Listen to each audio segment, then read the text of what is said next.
नमस्कार, मेरा नाम है जूली। आप देख रहे हैं न्यूज़ 18 बिहार झारखंड का डिजिटल प्लेटफॉर्म। भारत और अमेरिका के बीच रिश्ते इस वक्त काफ़ी कॉम्प्लिकेटेड हैं, पर यूरोपीय संघ भारत के साथ अपने रिश्ते को और भी मजबूत करने में लगा हुआ है। यूरोपीय संघ ने भारत के साथ द्विपक्षीय संबंधों को और भी ऊंचे स्तर पर ले जाने के लिए एक नए रणनीतिक एजेंडे की घोषणा कर दी है। इसमें व्यापार और तकनीक से लेकर रक्षा, समुद्री सुरक्षा और आतंकवादी विरोध, सहयोग और जलवायु परिवर्तन जैसे कई क्षेत्र शामिल हैं। इस पहल की घोषणा करते हुए यूरोपीय आयोग की जो अध्यक्ष हैं अर्सुला वॉन डेर लेयन ने कहा कि अब साझा हितों पर आधारित और साझा मूल्यों को देखते हुए साझेदारियों को दोगुना करने का समय आ गया है।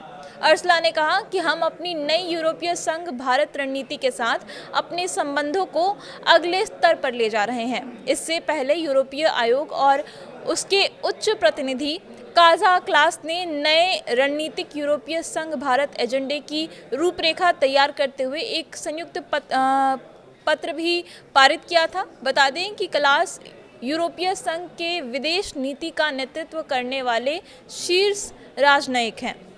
अगले भारत EU शिखर सम्मेलन में अपनाए जाने वाले एक व्यापक रणनीतिक एजेंडे के लिए यूरोपीय संघ के प्रस्तावों के शुभारंभ के बाद यूरोपीय आयोग की अध्यक्ष अर्सुला वॉन डेर लेयन ने प्रधानमंत्री नरेंद्र मोदी से भी बातचीत की।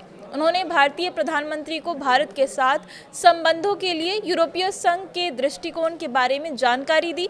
साथ ही उन्होंने उनके जन्मदिन को लेकर के उन्हें शुभकामनाएं भी दी। पीएम मोदी ने एक्स पर एक पोस्ट में एजेंडे की सराहना करते हुए कहा कि नए रणनीतिक यूरोपीय संघ भारत एजेंडे के बारे में जानकर उन्हें खुशी हुई।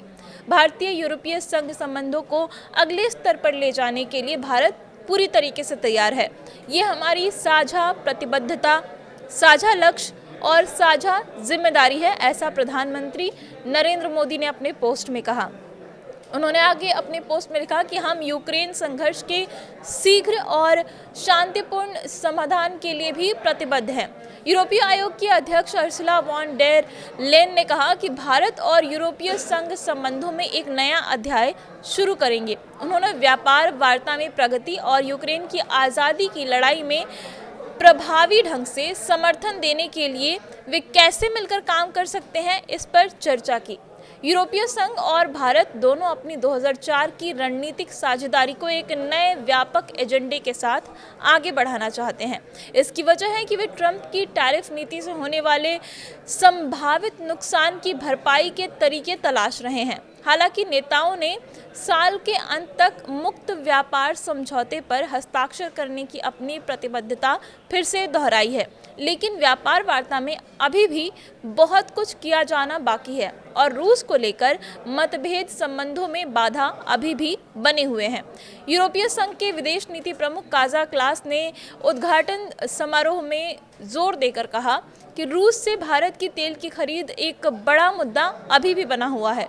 उन्होंने कहा कि आखिरकार हमारी साझेदारी केवल व्यापार के बारे में नहीं है, बल्कि नियम आधारित अंतर्राष्ट्रीय व्यवस्था की रक्षा के बारे में भी है। व्यापार समझौते पर क्लास ने कहा कि उन्होंने चेतावनी भी दी कि जब तक सभी बातों पर सहमति नहीं बन जाती है, तब तक किसी भी बात पर सहमति नहीं बन सकती।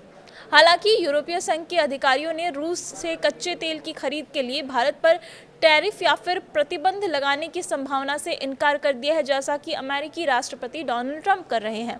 भारत और यूरोपीय संघ ने पिछले सप्ताह यहां मुक्त व्यापार समझौते की 13वें दौर की वार्ता की और अगले महीने की शुरुआत में ब्रसेल्स में एक और दौर की बातचीत होने की उम्मीद है और इसमें बहुत ही अहम फैसले लिए जाने की भी संभावना जताई जा रही है।